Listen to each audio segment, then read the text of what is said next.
আজকের আমার পালং পনির এটা রেসিপি।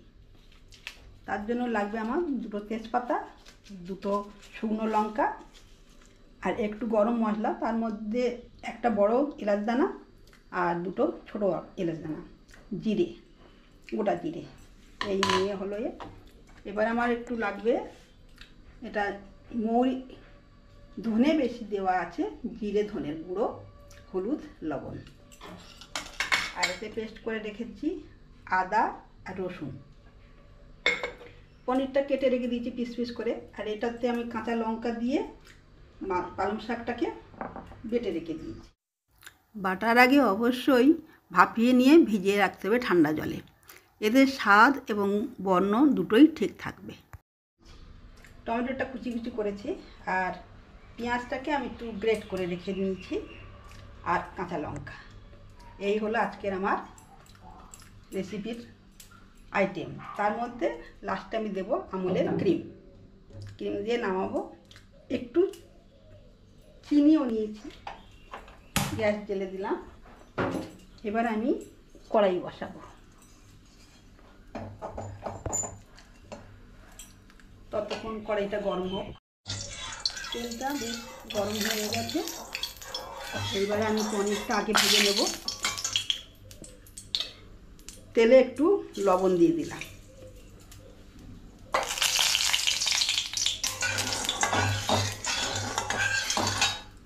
আঁচটা আগে গরমটা কমিয়ে দিয়ে এবার এতে পরপর পনিরগুলো ঢেলে দিচ্ছি।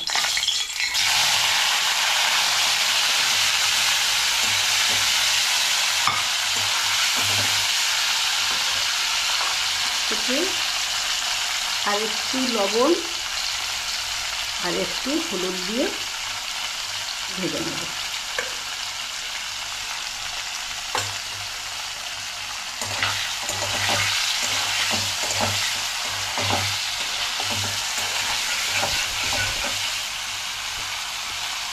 হালকা লাল করে ভাজবো।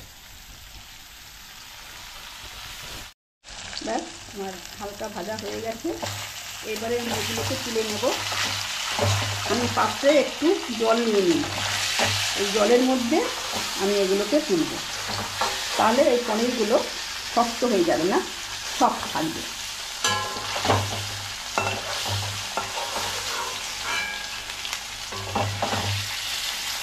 অনেক সময় পনির দেখা যায় ভাজার পরে শক্ত শক্ত হয়ে যায়।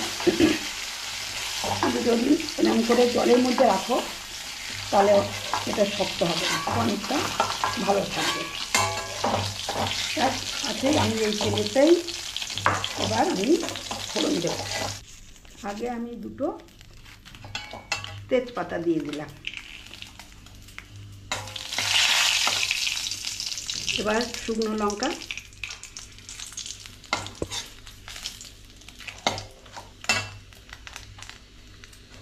শুকনো লঙ্কাটা শুধু গন্ধটার জন্যই শুকনো লঙ্কা দেওয়া, তাতে টেস্টের ভালো হয়। এবার আমি জিরা আর এই গরম মশলাটা একসাথেই দিয়ে দেবো।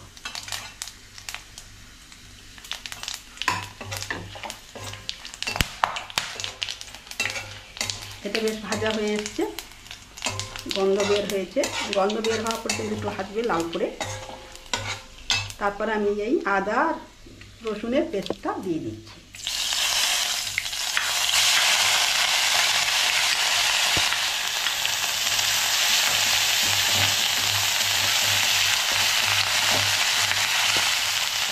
এটাও একটু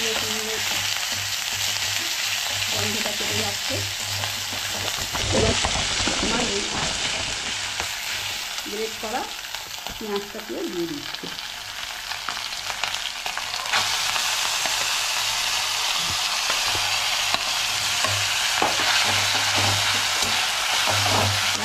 পেঁয়াজটাকে কমিয়ে দিয়ে এটা ফ্রাই করতে হবে। যত পরিমাণ লাল হওয়া পর্যন্ত ভাজতে ভাজতে দেখবো সুন্দর একটা বাদামি কালার আসবে।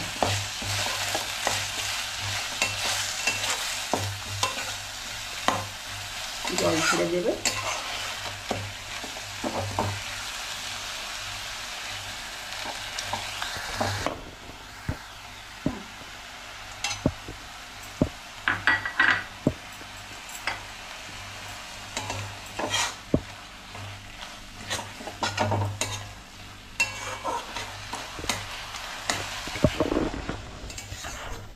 এবারে বেশ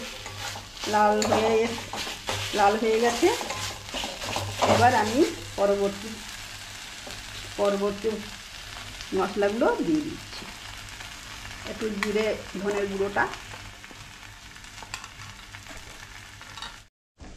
হলুদ দিয়ে দিলাম, আর লবণ পরিমাণ মতো লবণ। এই সাথেই একেবারে আমি টমেটোও দিয়ে দিচ্ছি, দিয়ে একসাথে ফ্রাই করব।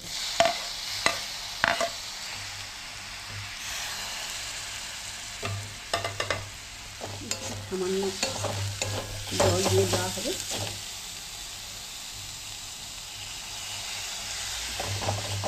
তাই গরম জল, আর এটাকে ততক্ষণ ম্যারিনেট হোক। তারপর এবারে টমেটোগুলো একটু গলে গেছে, একটু ফ্রাই করে আমি পালং শাকটা গ্রেভিটা দিয়ে দেবো।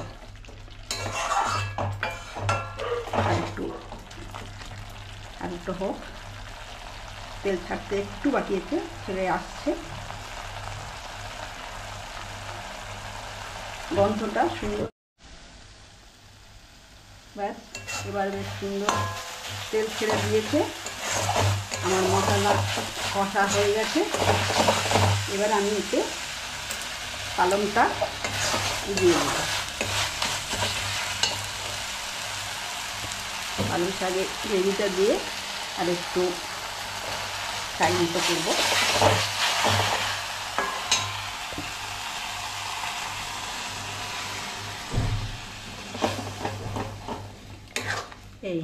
এটাকে একটু ফুটে ওঠা পর্যন্ত নাড়াচাড়া করতে হবে। ফুটে উঠে গেলে তারপরে আমি পনির দেব, দিয়ে আরও কিছুক্ষণ ফোটালেই আমার রেসিপি কমপ্লিট।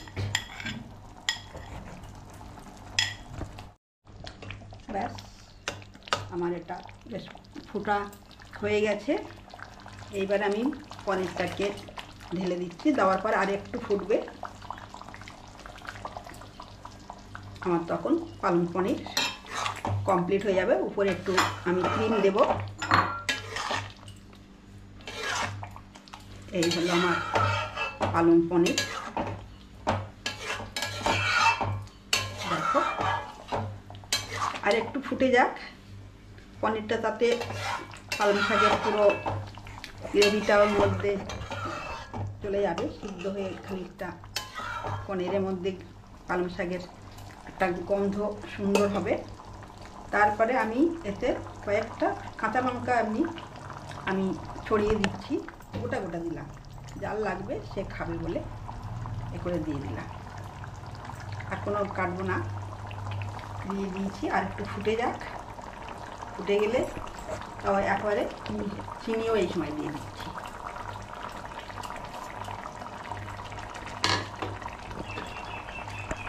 আর একটু ফোটা পর্যন্ত অপেক্ষা করতে হবে।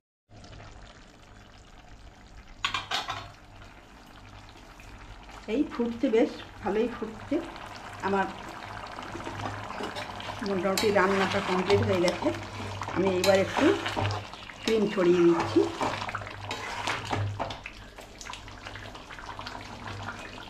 ক্রিম দিয়ে দিলে টেস্টটা বেশ ভালো হবে, টেস্ট ভালো লাগবে। যেহেতু আমি সিম্পল রান্নাটা করি, অত বেশি রিচ হয় না।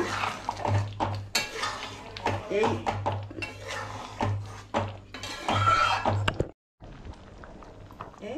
আমার রেসিপি, আমার পনির কমপ্লিট। এবার আমি নামিয়ে নেব। নামিয়ে নিয়ে একটু আমুল ক্রিম ছড়িয়ে দিলাম। তোমরাও ট্রাই করে দেখো, ভালো লাগলে বন্ধুদের সাথে শেয়ার করো, সাবস্ক্রাইব করো। সম্পূর্ণ ভিডিওটা দেখার জন্য ধন্যবাদ। পরের ভিডিওতে আবার দেখা হবে। ভালো থেকো।